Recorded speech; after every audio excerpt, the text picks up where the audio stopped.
14. Hi there, everyone. Here's some of what's heading your way tonight. Your news at 9. A Joplin man gets time in jail after taking a plea deal in a murder case. The coronavirus vaccine is coming to cities across the U.S., including here in Joplin. I'm Kate Kelly with details on the plan just ahead. Hospitals nationwide administer the first doses of a coronavirus vaccine. I'm Laura Engel in New York. We've got the details coming up. The Electoral College finally votes, and Joe Biden says it's democracy that's prevailed. I'm Caroline Shivland, Capitol Hill. I'll have details coming up. Doug Hetty is weather tonight. Jacob Leonard has sports. This is KOAM News at 9 on Fox 14. The 4 states' most watched news starts now. Thank you for joining us tonight. I'm Jordan Albee. A judge sentences a Joplin man suspected of a 2019 murder. Authorities say Michael Osborne killed Sean Rockers of Joplin back in January of 2019. Rockers was stabbed and found in the street at 3rd and Connor. Osborne was later found and arrested in Washington State. As part of a plea deal, Osborne was only convicted on second-degree murder and sentenced to 20 years in prison. Take a good look at this man. He's wanted by police over in Coffeyville, Kansas. Officials there are connecting him to a shooting that happened back on November 26th. Police say this man, 28-year-old Patrick Shobe, was one of the people involved in that shooting near 5th and Sycamore Streets. Anyone with information on Shobe's location or about the shooting itself is being asked to call Coffeyville Police. The Kansas Bureau of Investigation is looking into an inmate death at the Crawford County Jail. Officials with the jail say officers found 46-year-old William Hadan unresponsive in his cell and tried to give him aid but were unsuccessful. Hadan was arrested for allegedly robbing a couple of convenience stores and the Community Health Center of Southeast Kansas in Pittsburgh.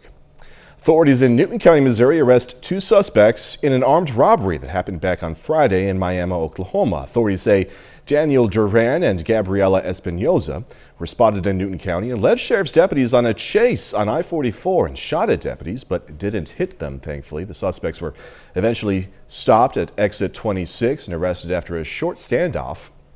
Both are being charged with first-degree assault and 2 counts of child endangerment. Duran is also being charged with armed criminal action. Doug Hetty joining us now with our first look at weather. Chilly night for us tonight.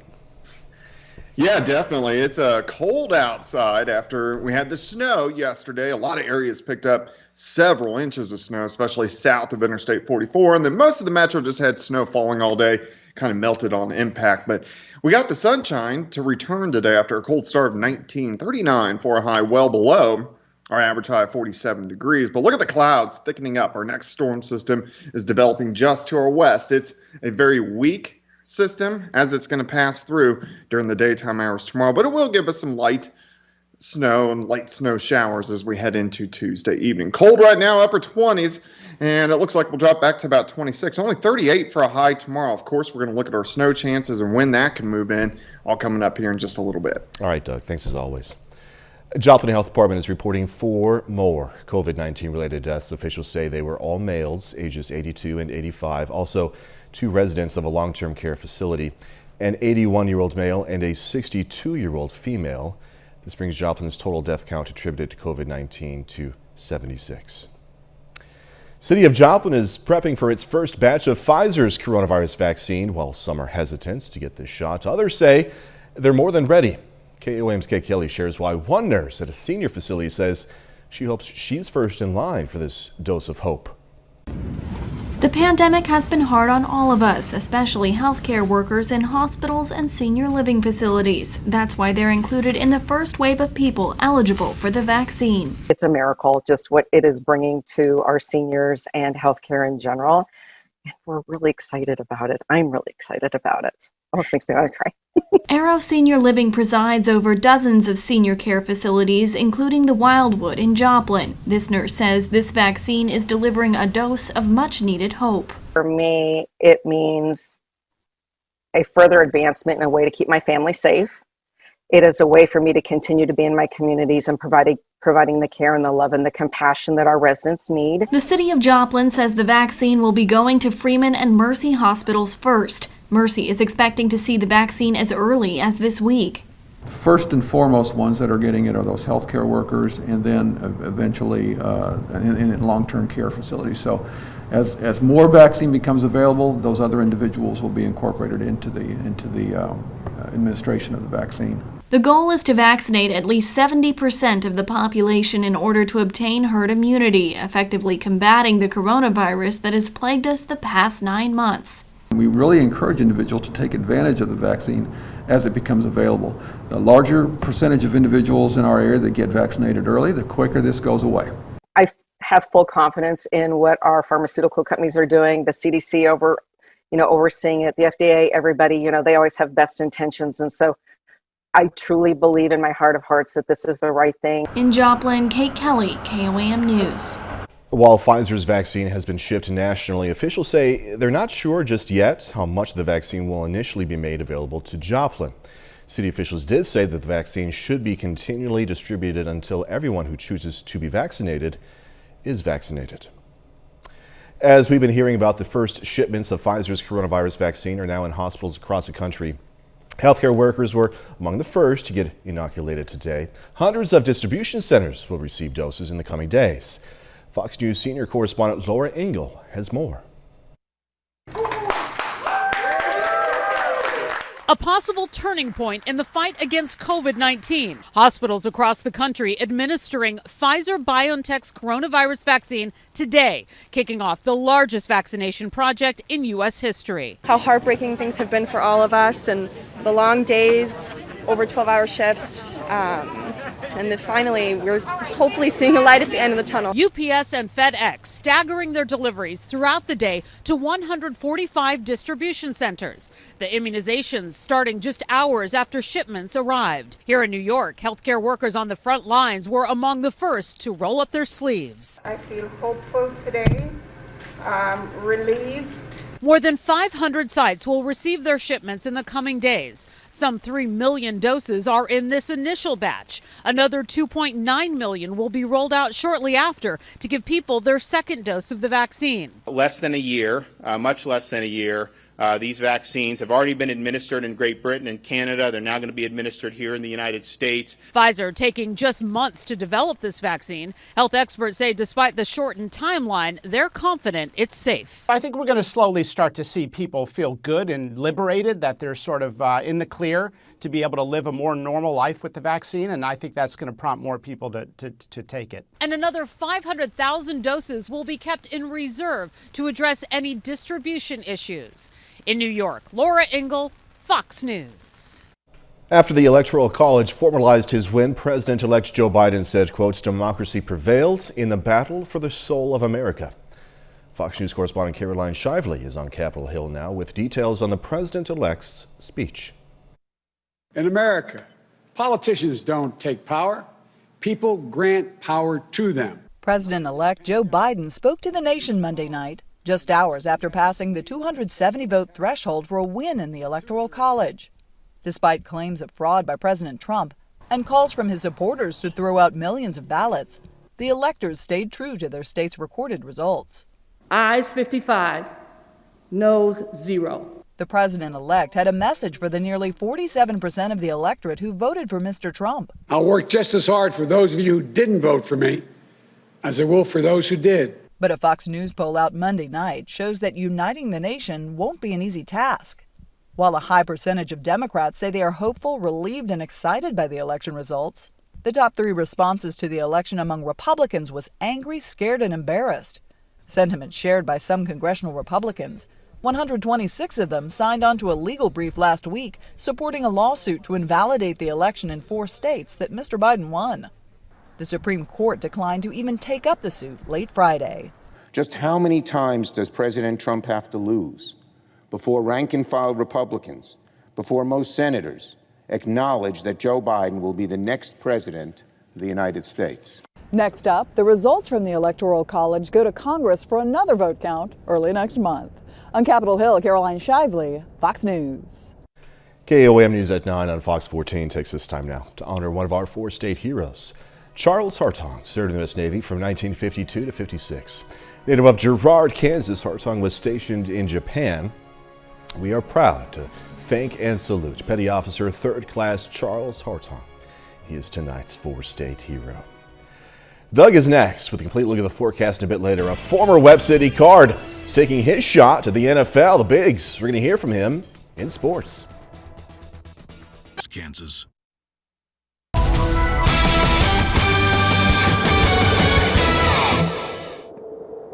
Well, it definitely turned out to be a cold day today after we had the light snow across the region yesterday, even some moderate to heavy snow in our southern counties where several inches of snow piled up across the region. But today actually turned out to be a pretty good one. We had sunshine. Unfortunately, it was cold, but still at least the sunshine came back out. Of course, looking at Indigo Sky Casino and Resort just outside of Seneca, Missouri. Look at our temps. It's cold right now. It's 25, Iola 28, Independence 31, and Grove 31 in Neosho. And most of us will drop back into the mid-20s. Later on tonight, we have this kind of light northeasterly wind, which is kicking in and will continue to kick in as we work through the overnight hours for us tonight, giving us a little bit of a wind chill at times. Right now, it's 29. Humidity is 82%. Dew point is 24 degrees. And look at the clouds thickening up over the past several hours ahead of our next storm system, which is starting to get organized out across western parts of Kansas. Most of the energy is going to stay just to our south, but we are going to get a few light snow showers from this as it passes on by over about the next 24 to 36 hours. But this is just another little system which is working through, and then we hit a little bit of a lull in the pattern for about a week or so, and then things will start to pick right back up again. But you can see the system pushing into northern parts of New Mexico, which is going to head out for us tomorrow afternoon. For us tonight, the clouds sticking around mid-20s for overnight lows. The morning's going to be dry, but it's going to be cloudy. Most of the afternoon is going to be dry, but again, it's going to be cloudy. Temperatures should warm into the upper 30s by the time we hit 3, 4 o'clock in the afternoon. And at about 3 or 4 o'clock, we could start to see a few light little snow flurries or maybe even a random snow shower. As we go into the evening hours, we're going to get these hit and miss light little bands of very light snow. It's probably going to be pretty small flaked, but as temperatures drop back below freezing late tomorrow evening, there could be a couple slick spots on the road. I don't think this is going to be a big deal by any means because the bands of snow are going to be very light and they're going to be scattered, and then most of it rolls out of here by the time we head into Wednesday morning. And then by Wednesday afternoon, very similar to what we had today, sunshine returns, but temperatures kind of cold as we only top out near 40 degrees. So snowfall amounts are going to be very light. We're looking at a dusting maybe to a half an inch across the region. And not everybody's going to get it because they're going to be scattered bands. So this is kind of a generalization, but mainly a half an inch or less across the area with this next little band that is going to roll through late in the day tomorrow. So this system rolls up the eastern seaboard, becomes an epic historical nor'easter. It's probably one of the bigger ones that they've really going to have in over the past 10 years or so. Behind it, we're okay. We get another little system that's going to roll in by Friday that could give us a few showers. But besides that, the rest of the week looks pretty good. So there's light snow showers tomorrow evening into tomorrow night. 41 on Wednesday, Thursday 50, and then those rain showers late Friday. But look at the weekend. Shaping up pretty good. It does. Maybe it's just a mind thing, but that sunshine when it's cold out helps. You know, it's still cold. Oh, yeah, definitely helps. And you get the sunshine still. Doug Hadding will catch you a little bit. Thank you so much. Coming up, as we've been hearing about earlier, COVID-19 vaccines are being distributed. This happening while infections are still worrying officials. The holiday COVID surge is still intensifying, and states are taking steps to stop the surge. I'm David Lee Miller in New York. The details coming up. Help us rescue Resort.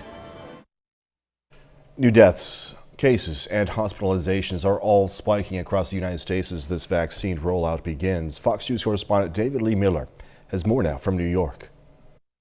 As vaccinations get underway, officials are scrambling to contain the new coronavirus surge.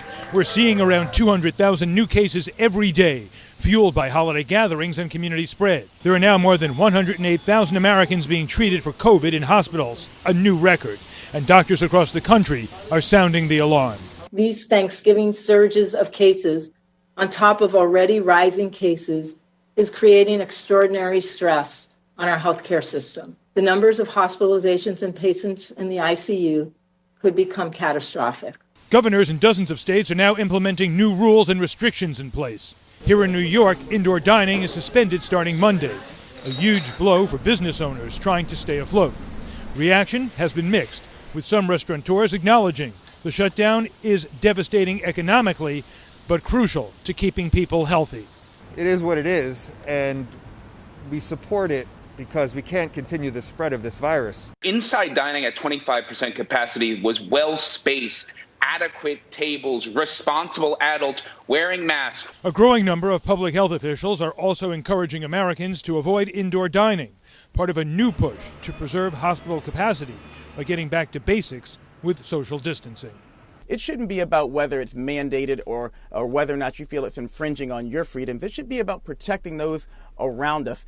According to statewide tracing data in New York, indoor dining was the 5th greatest cause of COVID spread at just under 1.5%. In New York, David Lee Miller, Fox News. Just ahead, new commitments to carbon neutrality. Going to have the details of the United Nations Climate Summit. Leaders across the world meet, calling for cuts to global carbon emissions. Talks come as President-elect Joe Biden vows to rejoin the Paris Climate Accord. Fox's Sal Giangrasso has more. Paris City Hall lit green for the 5th anniversary of the Paris Climate Agreement over the weekend. The celebratory display came as the chief of the United Nations issued a dire warning during a virtual summit with more than 70 world leaders. Carbon dioxide levels are at record highs. Today we are 1.2 degrees hotter than before the Industrial Revolution. If we don't change course, we may be headed for a catastrophic temperature rise of more than 3 degrees this century. The Pope promised the Vatican will be carbon neutral by 2050, while French President Emmanuel Macron echoed calls for new climate goals. We do not have a lot of time ahead of us, and we know that action should be immediate, first to honor our commitments, and we have not done so yet. Apple CEO Tim Cook was among business leaders who attended the climate summit. This is a moment for ambition, cooperation, and leadership. In 2017, President Trump announced the U.S. was withdrawing from the pact. But in a tweet over the weekend, President-elect Joe Biden said the U.S. will rejoin the Paris Climate Accord on the first day of his presidency. So we, as mayors, have stepped up to lead. Los Angeles Mayor Eric Garcetti announced a new initiative aimed at cutting carbon emissions called Race to Zero. He says cities like his are crucial to achieving the goals set by the Paris Climate Agreement. We will recruit as many as 1,000 cities, large and small, to take bold action to bring the Paris Agreement to life. Sal Giangrasso, Fox News. All right, Frito-Lay, making sure 2020 is going to start on the right foot, okay? Letting you customize those variety packs that sometimes, more than often, has chips you just don't want or the kids don't want. Going to learn more when we come back. Finally, a cure to the unwanted bags of snacks you get in your typical variety packs. Don't you hate that? I mean, come on. Frito-Lay is now allowing fans to customize their very own 20-piece snack pack on their online shop, snacks.com. You can mix and match to your delight without having to get flavors or types you just don't want in that pack. Oh, Sun Chips. I like those, the cheese ones. From Lay's chips to Cheetos, from Ruffles to Doritos, you can have it your way for only $10 with free shipping. The customizable options are available now in 24 states. Frito-Lay will roll it out nationwide, however, by early 2021. I get a quick poll during the last commercial break. Here in the studio, everyone except me, the normal potato chips. You guys don't like those. Up in the control room, the Fritos chips. You know, like the actual Fritos chips. For me, it's the pretzels. I don't like the pretzels. It's probably the healthiest thing in the bag compared to what else is in the bag, but I just don't like those pretzels. No. All right, 30 more minutes, news, weather, and sports coming away. The state of Kansas lays out its distribution plans for COVID-19. Plus, going to tell you about a certification for Joplin, a new certification celebrating environmental evaluations. Also, how some students over in Carl Junction are helping kids in need this Christmas. Trade is worth. Pittsburgh resident Greg Shaw passed away after a year-long battle with brain cancer. He was the theater director at Pittsburgh High School and produced 65 shows during his 13-year career there. The high school earned invitations to perform on the main stage at the Kansas State Thespian Festival, also the International Thespian Festival. Greg Shaw was 51 years old. Several organizations in Kansas, including the Self-Advocate Coalition of Kansas and the Skill Organization, are expressing their concerns with Phase 1 of the Kansas vaccine distribution plan, saying a large portion of Kansans have been excluded from that first round of distribution. KOAM's Caitlin Shive spoke with the Southeast Kansas Independent Living President and CEO to find out more. In a web conference Monday morning, multiple disability advocacy independent living organizations, including Southeast Kansas Independent Living, joined together to express their concern with the Kansas vaccine distribution plan. Group home settings and people who have in-home care should also be included in those first line workers, because they're all people that are extremely at risk. People who have care providers, just like that's happening in the nursing facilities. So we want to make sure that all people are protected, but we think that people with disabilities should have been included in that first round. Sherry Coatney with Skill says those with disabilities living in a congregate situation or at home and their attendants are at an equally high risk to those listed in Phase 1 of distribution. It's not housekeeping services, it's personal care services. And so they are very essential workers. And the people who receive those services clearly have pre-existing conditions. So their need to have the immunization available to them is very important. The web conference highlighted personal stories from people with disabilities on how important it is that they are included. My attendant may have been exposed, and that has meant she's had to stay away for 14 days or so. And that has affected me in what I can do here at home, both in like caring for myself. One of them was positive, and I ended up having to quarantine and not having anybody come in at all to help me, even though I feel like we could have figured out what to do with that. I just don't like the feeling of being in that situation at all. Coatney is afraid of what could happen to those living congruently together if they are unable to get the vaccine right away. One person gets exposed, it's just a chain of events that they're going to be exposed as well. And they have less ability to keep themselves isolated. The groups have reached out to the Kansas Department of Health but are still waiting to hear back. Caitlin Shive, KOAM News. We have reached out to the Kansas Department of Health as well, but have not heard back from them yet. Officials with the Burlington Northern Santa Fe Railroad, or BNSF, stopped by Joplin to make an announcement about the Wildwood Industrial Park. The industrial park is now a certified rail site for the railroad. To become certified, a site must pass environmental and geotechnical evaluations, among many other things. The designation is part of the program by BNSF to meet increased customer demand by developing more facilities across the country. And see who is what industries interested in being in this region, and then they will come to MOCAN or the chamber and looking for properties that, and if they need that rail, then obviously we'll be the obvious choice for them to look at. The Wildwood Industrial Park is now the second certified rail site in the Show Me State of Missouri. Our annual Toy Box campaign is almost wrapping up, and we are getting some help from the Carla Junction Junior High.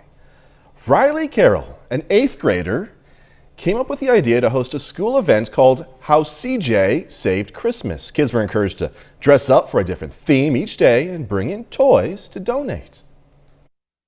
Yeah, I'm really excited that we can bring joy to these other kids that we know that aren't going to get a Christmas, and this could be their first Christmas, especially if they're younger.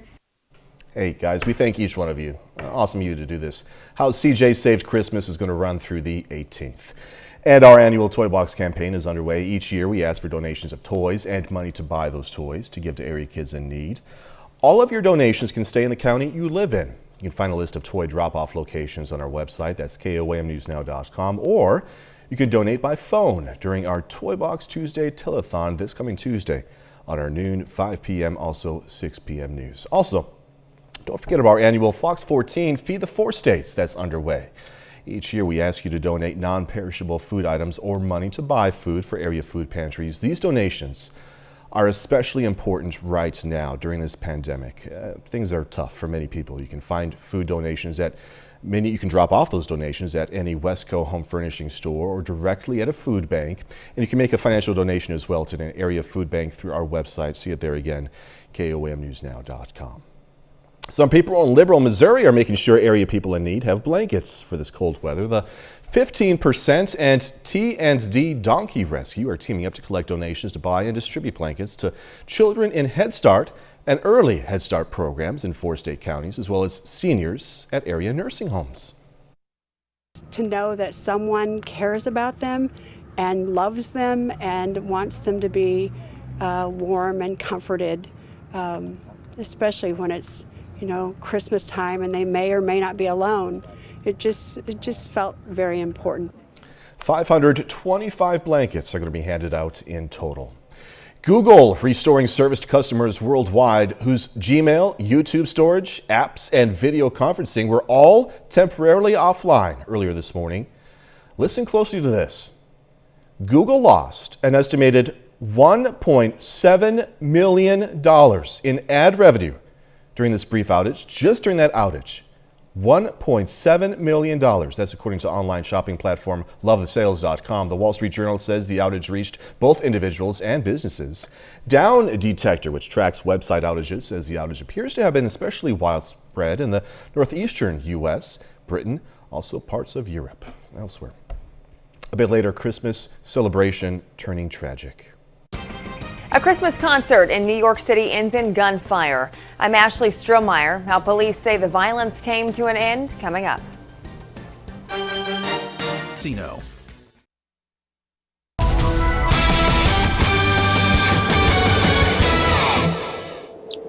Well, of course, it turned out to be a cold day for us today behind the storm system that gave us snow yesterday, where it really, through most of the metro, it just kind of melted on impact north of I-44. South of I-44, it really piled up, especially once you got down into Berry County, McDonald County, Benton County, Delaware, even southern parts of Ottawa County. So part of the area, at least, got to see some pretty good snow yesterday, and we do have additional snow chances. This is not a big system by any means, but at least a little bit of snow for us on Tuesday. Great shot, Indigo Sky Casino and Resort, of course, Seneca, Missouri. Temperatures, they're cold. We're sitting anywhere from 26 in Fort Scott, 30 in Miami, 30 in Anderson, Carthage at 29. We'll drop back to about 25 or 26 by morning. With these very light northerly winds, they were a little breezy for us earlier today, so it gave us a little bit of a wind chill. We don't really have that for us right now. Looking outside, currently sitting at 29 east. Northeasterly winds are light at about 3, and our humidity is at 82%. And you can see the clouds thickening up across the region. So from this point on, we're going to have the cloudy skies tonight into tomorrow. And here's our developing storm system. It doesn't really get going until it passes by. And also the brunt of the energy is going to be across the southern parts of the plains, very similar to the storm system that we did have yesterday. So anything that we get is going to be very light in nature. But you can see the clouds thickening up, the main system now pulling right through northern parts of New Mexico, and will continue to work off toward the north and to the east over the next 36 hours. Let's break it down. Let's go through tonight. Cloudy skies, mid-20s. Tomorrow morning, cloudy skies, warm into the mid-30s. The afternoon, cloudy skies. We should make it right around 37 or 38 degrees. So we'll start at 26, 35 by noon, high temp at 38. Now, after 3 or 4 p.m., we'll start to see some very light little flurries, maybe even a little bit of drizzle. Not a big deal. Through the evening hours, we'll get a few bands of snow showers. It's going to most likely be small flakes. It's not going to amount to much. And not everybody's going to get it because it's going to be scattered about. But we'll get a few bands of snow showers through the evening hours, and then into the overnight hours tomorrow night. It should start to push off toward the east. By Wednesday, sunshine returns. It's just going to be cold. It's going to be very similar to what we did see today. So snowfall amounts out of this next system, very light. Again, it's going to be scattered, but I would say a dusting to a half-inch max in most locations. So that's what we're going to really kind of set on as a half inch or less, which is not a big deal, but that still means at night that we could have a couple slick spots, so you need to watch out for that if you are going to be out on the roadways tomorrow evening. 38 tomorrow, 41 on Wednesday, 50 on Thursday, a few showers on Friday, but look at the weekend, setting up perfect. Partly sunny, highs into the 50s. So again, not snowman making an event tomorrow. Yeah. I mean, you would have to collect a lot of flurries, a lot of light snow showers to do that. It's not worth the effort. Nope. Doug Cody, thanks as always, man. All right. KOAM Morning Show is looking to help out Santa this Christmas. It's 2020. He needs help. We're asking you to send in your kid's Christmas list and some basic information. And beginning on the 17th, our morning show will interview Santa, and he's going to read off those lists. Pretty neat. You can learn more by going to the morning show page on our website or on the KOAM News Now mobile app.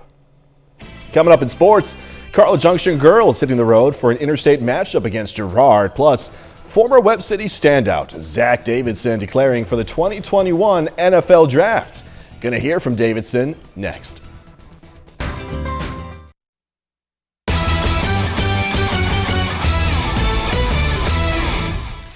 The Carl Junction girls finished second at the Joplin Lady Eagle Classic over the weekend. CJ is now 4-2 overall to begin the season. The Bulldogs right back on the floor tonight. They got an interstate matchup on the road against Girard. First quarter, Jessa Hilton, good look to Kylie Scott. Other end, Michaela Osmus off the window for three. Got a 16-16 game after one. Second quarter now, Jada Valley also good from three. That puts Girard up 5. But CJ made shots to finish the half. Hilton again for three. She had 9 in the first half. Then Hallie Shorter. Carl Junction up 33-28 at the break. Now it was tight all night. Brooklyn Talley short jumper gives Girard a 1-point lead. But back to Jessa Hilton. She was really good tonight. Finished with 23 points. Carl Junction gets by Girard 54-50. The Carthage girls at home tonight facing the Central Bulldogs. Haley Fullerton, early three for the Tigers. She had a team-high 22. Then off the miss, Sophie Shannon there to clean it up. Carthage up 7 after the first. And in the second, more from Shannon. Another putback there. And the pass into Brenna Ream. Turns and hits the jumper at the elbow. Tigers head to the break up 7. And they would add to their lead in the second to win it 63-51. Former Webb City High School football standout Zach Davidson is taking his shot at the NFL. Davidson announced today he's declaring for the 2021 NFL Draft. Now, the former Cardinal, one of the best tight ends in the country at the college level. At Central Missouri in 2019, Davidson racked up 849 yards and 15 touchdowns on his way to earning All-America recognition. Now, he says he kind of started to feel like this was the right decision when agents and people in the league started asking around about his plans. At first you're like, I still got another year of play, just wait. Like I got more to show you, I promise. It's nice to know that people are asking about your name, asking about you, who you are as a man, who are you as a player, on and off the field. It is reassuring. As a kid, it's every kid's dream who plays sports to play professionally. The Kansas City Chiefs have clinched their 5th consecutive AFC West title, beating the Dolphins 33-27 on Sunday. Kansas City is now 12-1 this season and currently holds the #1 seed in the AFC playoff bracket. Now, it definitely was not the prettiest win of the year for the Chiefs. They turned the ball over 4 times, including 3 interceptions from Patrick Mahomes. Despite that, though, Mahomes came back, threw for 393 yards and 2 touchdowns. They got a special teams touchdown, and the defense made just enough plays to get it done. You saw in that first half, I mean, it's 80-something degrees outside, and I'm putting the defense back on the field over and over again, and they're finding ways to get stops and keeping us in that ball game so the offense can get going. And so it just shows that we have a veteran group of guys that really understand that we just have to make sure that we keep each other accountable and keep playing for the guy next to you, and we can find ways to win football games. That's a look at sports. We're back with more news after this. Proudly supporting persons with development. A Christmas concert outside a New York City church ends in gunfire. Witnesses ran for safety after a man began firing shots. Fox News correspondent Ashley Strohmeyer has the latest.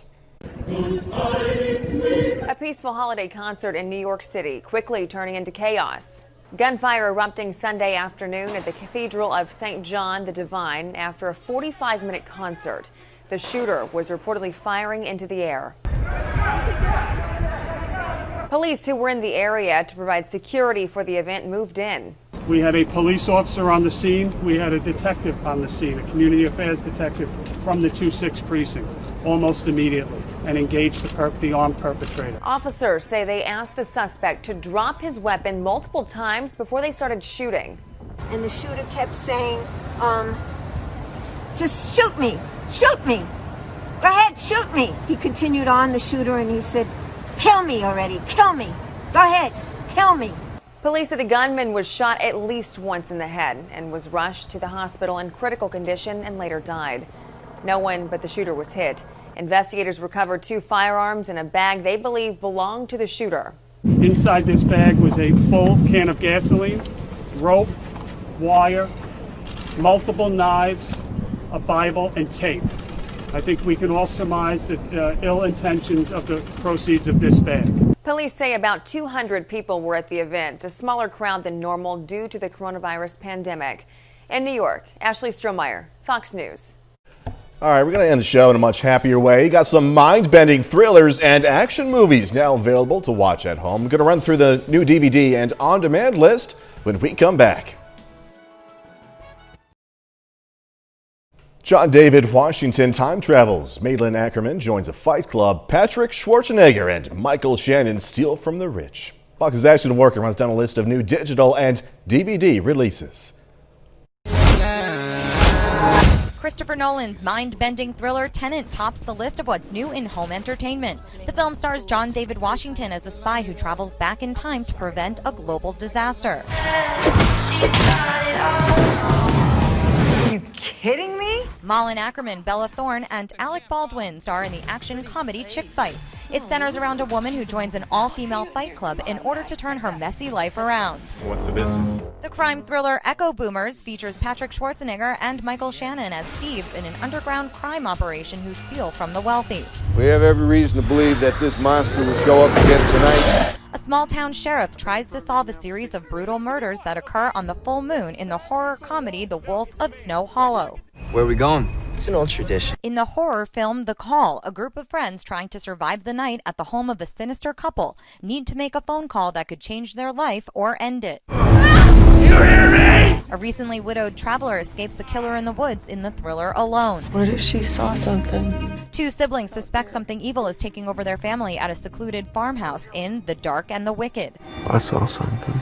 Ashley Dvorkin, Fox News. And that's our time for tonight. Thanks for joining us. Going to leave you with holiday lights at Neosho's Big Spring Park. Beautiful. Hey, be safe. Do this all again tomorrow. See you then.